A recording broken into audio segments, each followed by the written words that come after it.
بسم اللہ الرحمن الرحیم. پڑھو نا بسم اللہ.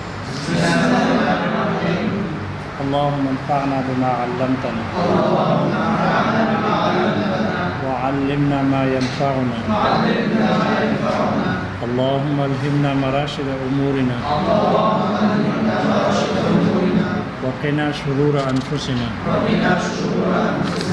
ربنا تقبل منا انك انت السمیع العلیم.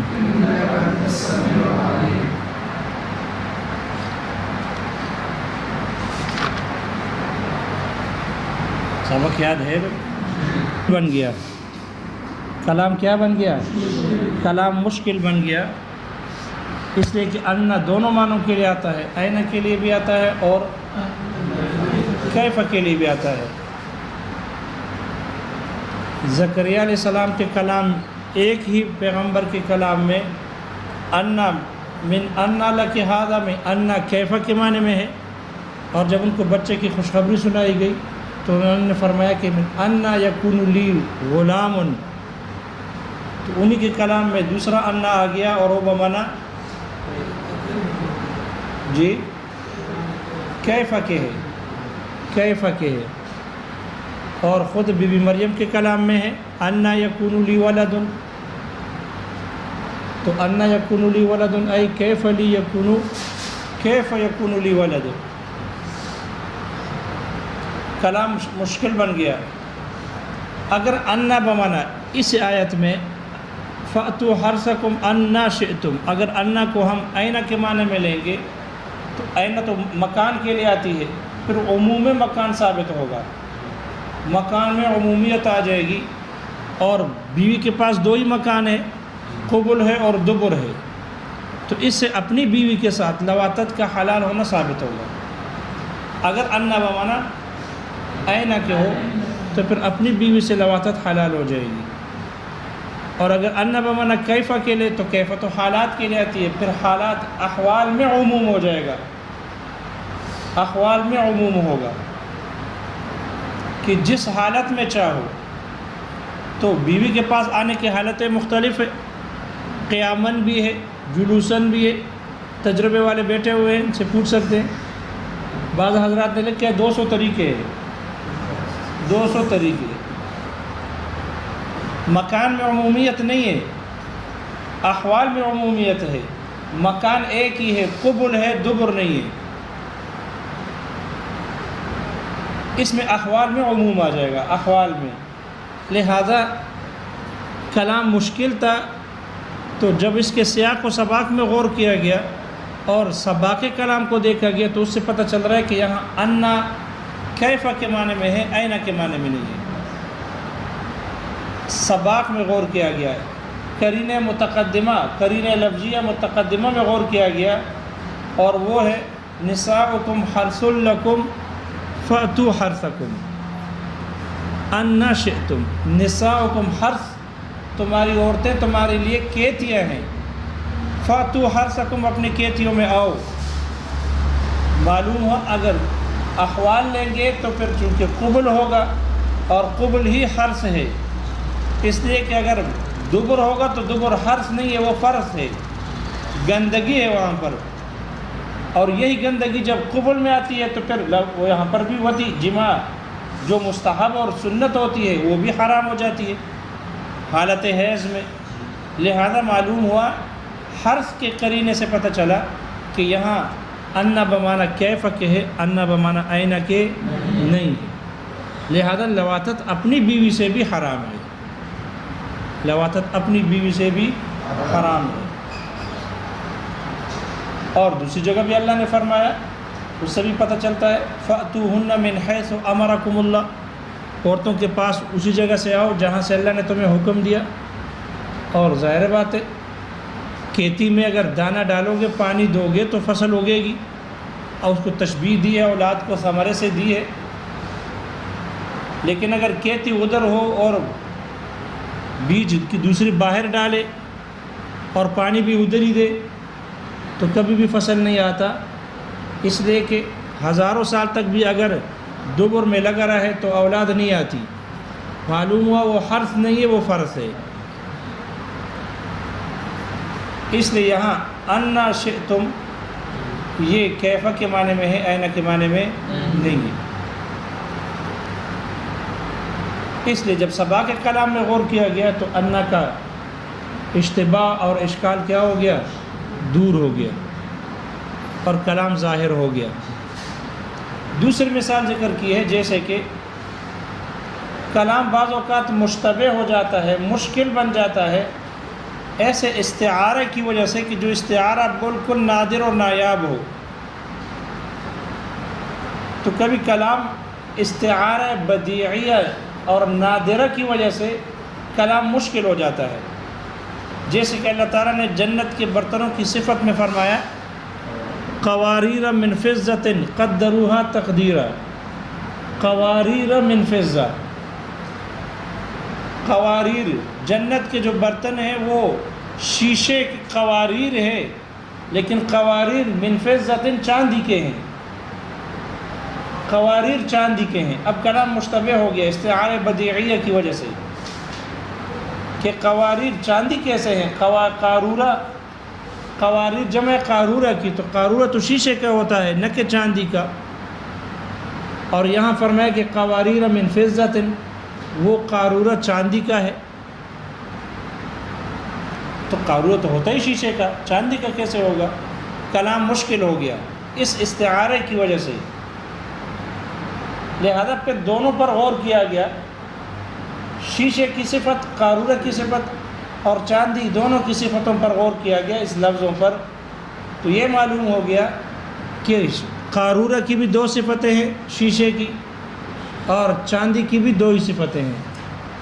قارورہ کی ایک صفت حمیدہ ہے اور وہ ہے اس کا صاف اور شفاف ستھرا ہونا، اس طور پر کہ اندر کی چیز باہر نظر آ جائے، یہ قارورہ کی صفت حمیدہ ہے۔ اور صفت ذمیمہ قبیحہ وہ شیشے کا گندہ ہونا، خراب ہونا، اس طور پر کہ اندر کی چیز باہر نظر آئے نہ آئے اور شیشہ گندہ ہو، تو شیشے کی یہ دو صفاتیں ہیں۔ اسی طرح چاندی کی بھی دو ہی صفتیں ہیں، چاندی کا سفید ہونا جس پر کوئی داغ نہ ہو، خراب نہ ہو، تو یہ چاندی کا صفت حمیدہ ہے، حسنہ ہے، اور چاندی کا صفت قبیحہ اور ذمیمہ اس کا خراب ہونا، سفیدی کا کم ہونا نہ ہونا، تو یہ چاندی کی صفت قبیحہ ہے۔ جب شیشے کی بھی دو صفتیں ہیں اور چاندی کی بھی دو صفتیں ہیں، تو یہاں چاندی کو جو قواریر من فضہ فرمایا، معلوم ہوا یہاں جو شیشے ہیں جنت کے برتن جن شیشوں کے بنے ہیں، وہ شیشے صاف اور شفاف ہونے میں اور سفید ہونے میں، صاف شفاف ہونے میں، سفید ہونے میں چاندی کی طرح ہے، دونوں کی صفت حمیدہ لے لی گئی تھی۔ تو قارورہ کی صفت حمیدہ کو چاندی کی صفت حمیدہ سے تشبیہ دی گئی تھی۔ یہ نہیں کہ برتن جو قارورہ ہے، قارورہ چاندی کا ہو، قارورہ تو چاندی کا نہیں ہوتا، وہ تو ہوتا شیشے کا ہے، اس لیے یہاں قارورہ کی صفت حمیدہ کی تشبیہ دی ہے چاندی کے ساتھ، کہ جنت کے برتن ایسے شیشے کے ہیں کہ جو چاندی کی طرح صاف شفاف اور سفید ہیں۔ وہ مسئلہ آ گیا سمجھ میں؟ تو جب ہم نے ان دونوں صفات پر غور کیا تو پھر اس کلام کا اشتباہ اور استعارہ واضح ہو گیا کہ یہاں دونوں کی صفت حمیدہ کو شیشے کی صفت حمیدہ کو چاندی کی صفت حمیدہ سے تشبیہ دی گئی، اشتباہ دور ہو گیا اور کلام واضح اور ظاہر ہو گیا، کلام کی مراد واضح اور ظاہر ہو گئی۔ مثال سمجھ میں آ گئی؟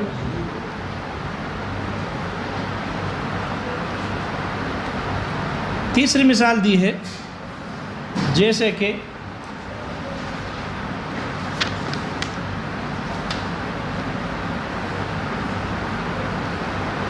کبھی کلام میں اشتباہ آ جاتا ہے،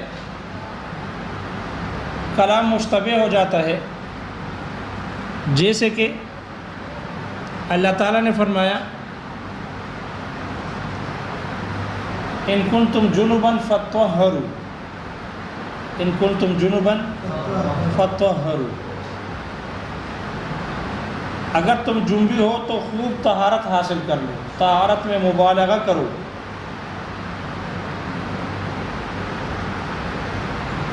جب آدمی جنبی ہو جائے تو اس پر پورے بدن، ظاہر بدن کا دھونا فرض ہو جاتا ہے، اس کی طہارت لازمی ہو جاتی ہے، پورے ظاہری بدن کی طہارت۔ باطنی بدن کی طہارت ساقط ہے، باطنی بدن کی طہارت ساقط ہے۔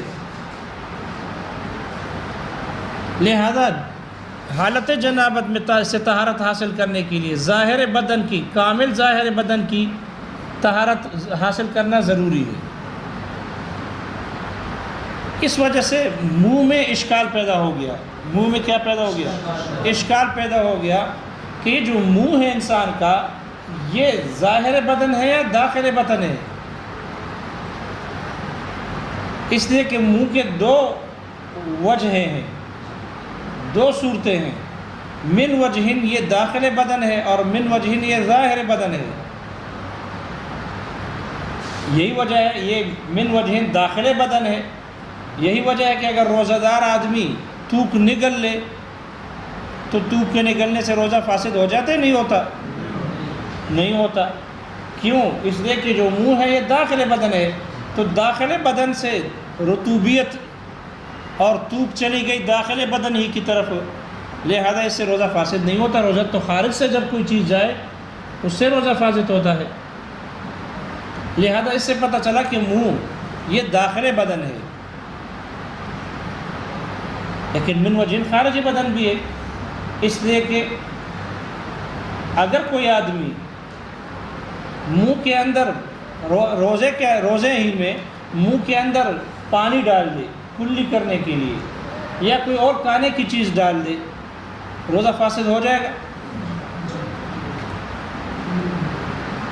یعنی وضو کے لیے جب آپ کلی کرتے ہیں تو روزہ فاسد ہو جاتا ہے، تو آپ تو جی کر رہے، پانی اندر نہ جائے، منہ کے اندر پانی ہو، کلی کرنے کے لیے پانی ڈال دی، یا کھانا چکھنے کے لیے منہ میں کچھ ڈال دیا، کھانا کھایا نہیں ہے، جیسے عام طور پر عورتیں چکھنے کے لیے کہ سالن کا نمک کیسا ہے، تو اس روزہ فاسد ہو جائے گا؟ نہیں ہوگا۔ حالانکہ اگر یہ داخل بدن ہے تو خارج سے اگر داخل بدن میں کوئی چیز ڈالی جائے تو روزہ فاسد ہونا چاہیے، لیکن یہاں روزہ فاسد نہیں ہوتا۔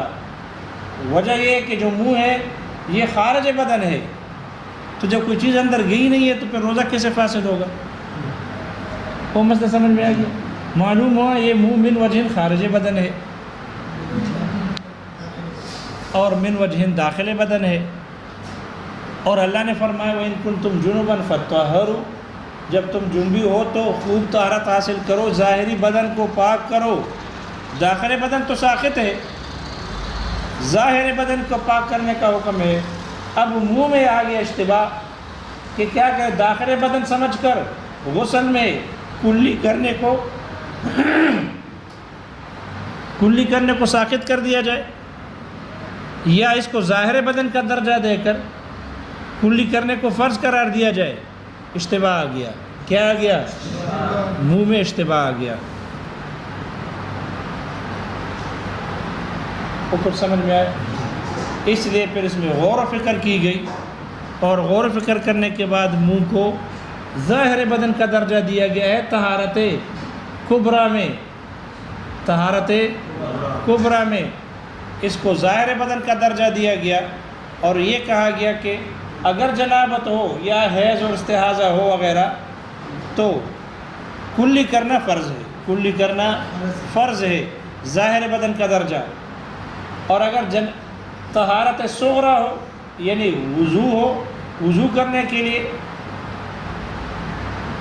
حدث اصغر ہو، تو اس صورت میں منہ کو باطن بدن کا درجہ دیا گیا، منہ کو باطن بدن کا درجہ گیا، باطن بدن کی حیثیت کا اعتبار کیا گیا، اور یہ کہا گیا کہ وضو میں منہ میں پانی ڈالنا فرض نہیں ہے، فرض نہیں ہے۔ اس لیے منہ کی دونوں حیثیتوں کو اس پر محمول کیا گیا، اس سے اشتباہ دور ہو گیا۔ اشتباہ کیا ہو گیا؟ دور ہو گیا۔ چوتھی مثال، اللہ تعالیٰ نے فرمایا وَامْسَحُوا بِرُؤُوسِكُمْ وَامْسَحُوا بِرُؤُوسِكُمْ، اور تم اپنے سروں پر مسح کرو. یہاں با آئی ہے بِرُؤُوسِكُمْ، با تبعیض کے لیے ہے. با کس کے لیے؟ تبعیض کے لیے ہے. اور تبعیض اس کا مطلب یہ ہے کہ آیت سے پتہ چلا کہ تم باز سر پر مسح کرو. باز سر پر کیا کرو؟ مسح کرو. تو آیت سے تو باز سر کا مسح معلوم ہو گیا، لیکن وہ بعض مجمل ہے. بعض میں کلام مشکل بن گیا کہ وہ کتنا بعض ہو، وہ بعض کتنا ہو.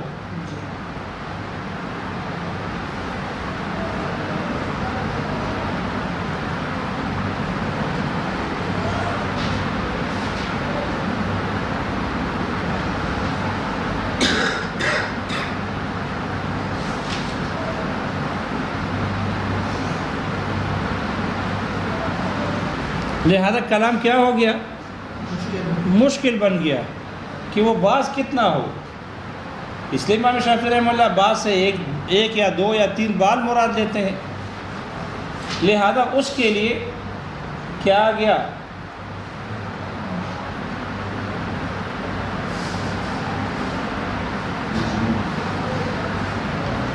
خلط مبحث ہو گیا.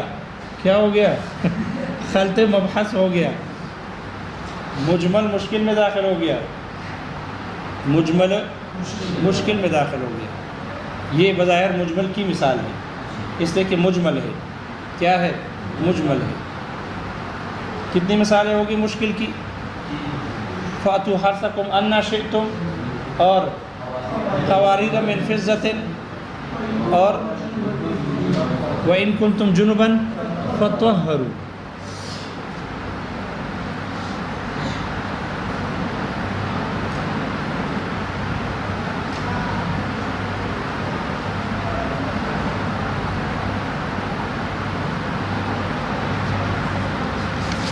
مشکل کا حکم یہ ہے کہ مشکل طلب کے بعد تأمل اور غور و فکر کرنا ہے. طلب کے بعد غور و فکر کرنا ہے. جب طلب کے بعد غور و فکر کرو گے تو کلام کی مراد کیا ہو جائے گی؟ واضح ہو جائے گی.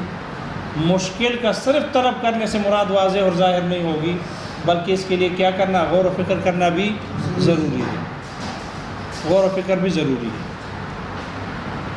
تیسری قسم ہے مجمل، جو کہ مفسر کی ضد ہے. مفسر کی ضد ہے. اور مجمل ہے اجمل الامر ای ابہمہ. مجمل کہتے ہیں معاملے کو مبہم کر دینا. مجمل کی تعریف کی ہے مزدحمت فیہ المعانی. مجمل وہ کلام ہے کہ جن میں معانی کا ازدحام ہو گیا ہو، بہت سارے معنی جمع ہو گئے ہوں. فاشتبہ المراد بہ اشتباہاً، اور اس کی مراد ایسے مشتبہ ہو گئی ہو لا یدرک الا ببیان من جہت المجمل، کہ جس کا ادراک سوائے مجمل یعنی متکلم کی طرف سے بیان سے ہو، اس کے علاوہ نہ ہو سکتا ہو. یعنی طلب اور تأمل سے اس کی پوشیدگی دور نہ ہو سکتی ہو. کآیت الربا، جیسے ربا والی آیت ہے.